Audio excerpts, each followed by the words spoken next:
мен сұрайыншы. Иә? Да. Жаңа Атажұрт жастарын тіркеу туралы айтыңдар. Жалпы енді Атажұрт жастарының жетекшісі Қыдырәлі кезінде өздеріңізбен бірге істеді. Осы Қытай қазақтары мәселесін алғаш осы Атажұрт ерікті жастарын құрып, соның басында болып алғаш көтерген жігіт. Кейін сіздердің кетті де Атажұрт жастарды бөлек құрды. Енді меніңше бұл жаңағы ұйым емес, бұл Атажұрт еріктілерін тіркеу Серікжанмен тікелей байланысты емес пе, тіркемей қою? Можно я переведу, да, чтобы когда русскоязычные тоже поняли.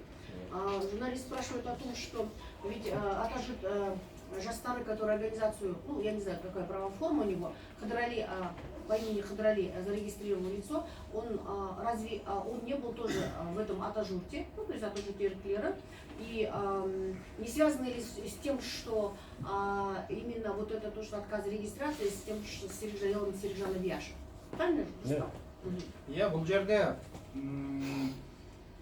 жеке басты айтудың Серікжан деп отырмыз ғой. Серікжаннан басқа біреу болып осы мәселені көтерсе, оны да құрықтау мүмкін, оны да ұстау мүмкін. Здесь нужно понять то, что если бы это был не Серікжан Ильяшев, а был другой какой-то, который поднимал именно эти вопросы, и вот с ним будет возможно так быть. Бұл жердегі мәселе Серікжан мәселесі емес. Здесь главный вопрос не в Серікжане. Иә, бұл жердегі мәселе Қытайдың қылмысын ашпау мәселесі.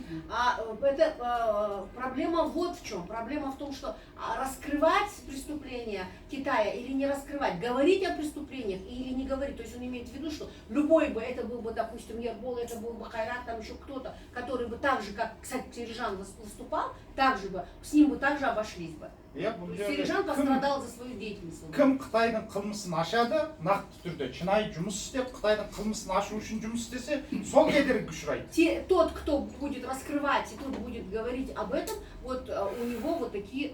Иә, мәселен азыр Серікжанды босата салсақ, Серікжан бір бүркітші дей ма, сиыршы дей ма, қойшы дей ма, қоғамдық бірлестік құрып, Қытай қазақ мәселесінен отказ берсе, қазір тіркеп бере береді. Если сейчас Серікжана закончит, то есть его выпустят, ну, в смысле, по домашнего ареста, и он там откроет какую-нибудь организацию, которая бүркітші, это вы знаете, да, это орлы там, да, или там. Я оны құра береді, ода тұрған әңгіме жоқ. Әңгіме Серікжан басында емес, Серікжан и какую-нибудь другую организацию откроет, да, зарегистрирует его, и он будет спокойно заниматься. Но самое главное, не проблема, вот эти проблемы. Бірақ енді дұрыс, бірақ Атажұрт жастары жаңа Қытай зерттеу институты құрылып, осы Қытайдағы қазақтар мәселесіне байланысты бірнеше рет олар да конференция өткізді. Можно мы не будем Атажұрт жастарының бізге қазір жоқ, оны айтып жатқаным сол. Мысалы, ол да көтеріп жатыр ғой деймін да.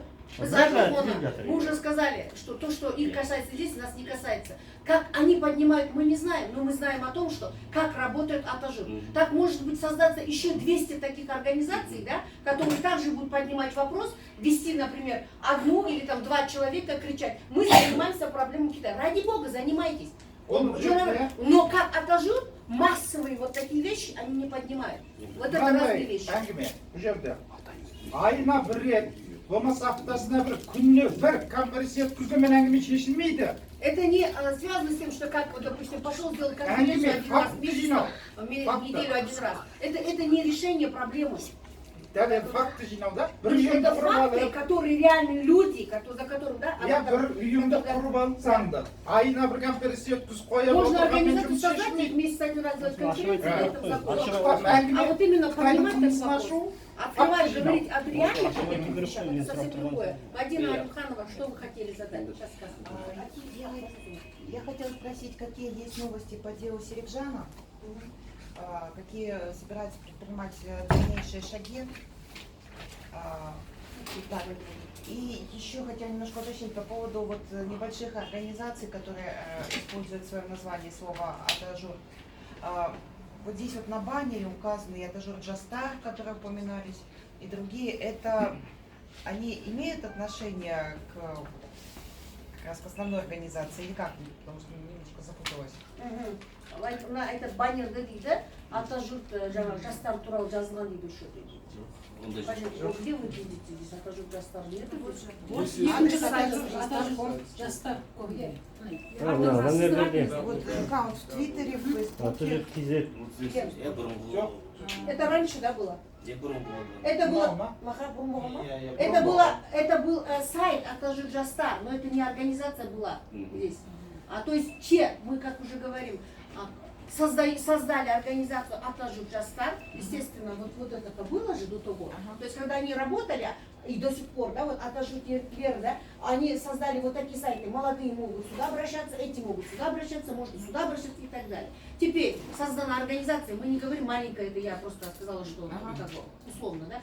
Создали такие организации, да, которые не имеют отношения к Атажик Ер.